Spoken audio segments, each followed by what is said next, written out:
Our scripture from this morning comes on the heels of the feeding of the 5,000. If you go back and look at the very beginning of this chapter, you'll see that we're going to be talking a lot about bread in this chapter.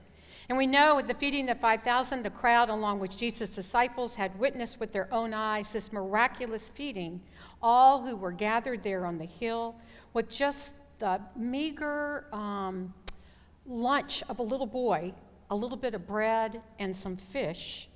The next day, the crowd's unable to find Jesus. That's when the story takes place. The disciples had gone on over. Jesus walks on water. That's right there in that bit. They knew that Jesus hadn't gone with his disciples. So as they looking for him, they didn't know exactly where he was. So they went and looked on the other side of the Galilee because they wanted to make him king. That was one of the reasons why Jesus kind of excused himself and went away. For you see, they saw a miracle as an end in itself rather than as a sign that it was meant to be. Something that pointed them to the faith in the living God and the Son whom God had sent. Upon finding Jesus, the crowd engages Jesus in this dialogue, which is confusing and misguided to say the least. It seems that the crowd wants Jesus to give them more food. Rabbi, when did you get here? And Jesus answered, you have come looking for me not because you saw God in my actions, but rather because I fed you, I filled your stomachs, and I did it for free. So then they say to Jesus, well, what sign will you show us, even though they had just witnessed this miraculous feeding? What miracle will work so that we can have faith in you? What will you do? For example, when our ancestors were in the desert, they were given manna to eat. It happened just as the scripture said. Jesus then says to them, don't waste your energy striving on perishable food like that. Work for the food that sticks with you, food that nourishes you for lasting life, food that the Son of Man provides. Food that sticks with you, food that nourishes your lifelong. So the question is, what does that mean? What exactly is the bread of God that gives life to the world? We know it's not the kind of bread that you would run to the grocery store to pick up or the kind of bread that Russ Nathanson bakes in his oven, even though that is really good bread. It is not the kind of bread that the crowd feast upon a day earlier. The bread of God that is being offered to them is Jesus himself, and they don't understand it. For Jesus is the one who gives life to the world and satisfies our deepest need of hunger and thirst. Jesus says, I am the bread of life.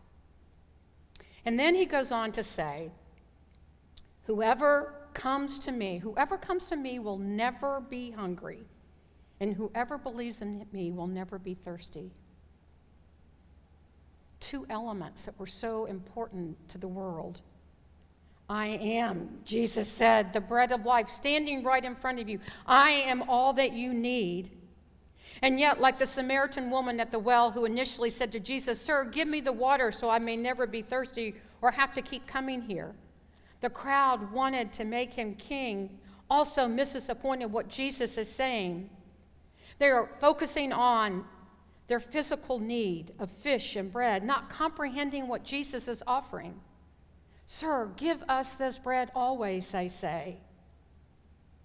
Jesus hears the crowd, and he knows what they want from him, but he knows what the crowd needs. Benjamin Sparks writes this, too often we forget how to pursue what really matters, what we really need, I think is what he's saying.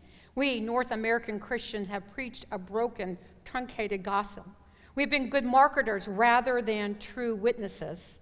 We have bought into a culture that rewards consumers and addresses their needs instead of proclaiming a gospel that offers us faith in the only begotten Son, who gave his life for the sins of the world and who is lifted up so all who believe in him may have everlasting life.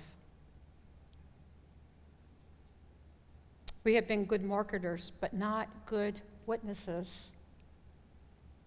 The people understood what it meant to be physically hungry, but they didn't understand what they needed for true life and for true nourishment. You see, Jesus gives us strength to face the challenges of life, both small and big, those small ones that are annoying and irritating, and the big ones that causes those sleepless nights. He's the one we can rely on to guide us in our daily living, correcting us, forgiving us, wiping the slate clean. So each day is a new possibility with opportunities to experience the depth and breadth of God's love, to see what it is that God has in store for us. He is the one that nourishes us with strength and inspiration, who brightens our day with the brilliancy and joy of all that is possible. For you see, without the living bread, we are dull and empty. We are quick to wear out and give up in the face of challenges of life. Jesus said, I am the bread of life. I will sustain you. I will get you through. It might not be easy. You will have hurts and pains and disappointments. You will fall, but I will pick you up.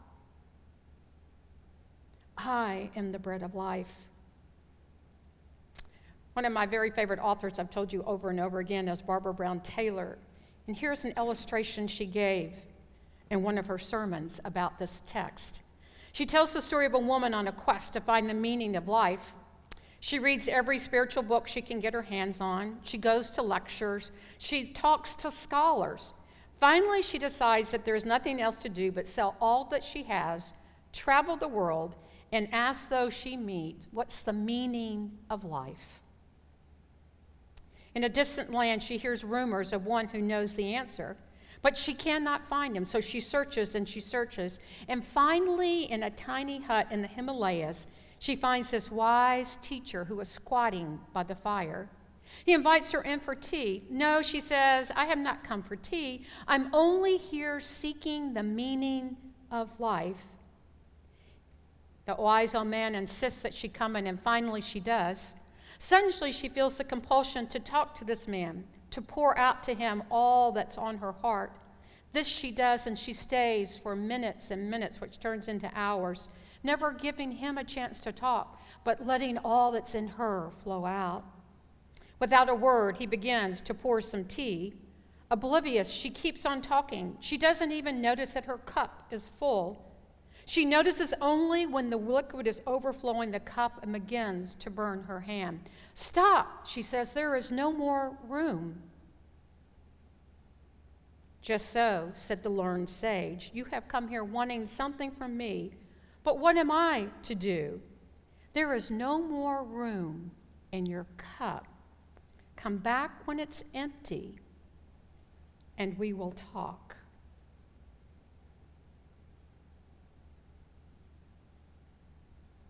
Come back when it's empty, and we will talk.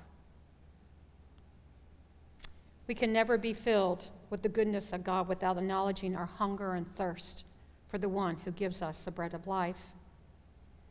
When Jesus broke bread on the Last Supper, he said, this is my body that is for you. Take and eat and remember me. He fully expected the followers would break bread regularly, understanding that he was there with them. For he knew that we would need the bread of life that he offers over and over and over and over again. God offers his son Jesus to be our constant companion and friend, who will forever satisfy those hungers and wants and needs, who will wipe away the tears when they're flowing freely, and who will celebrate with the loudest song when we are rejoicing. He will enable his people in the world to shine light on issues of justice and mercy, offering us unconditional love and lavishly forgiving us for all that we do, filling our lives with abundant and grace of kingdom living.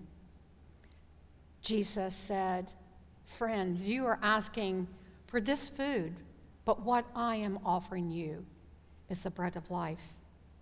Take, eat. This is my body for you.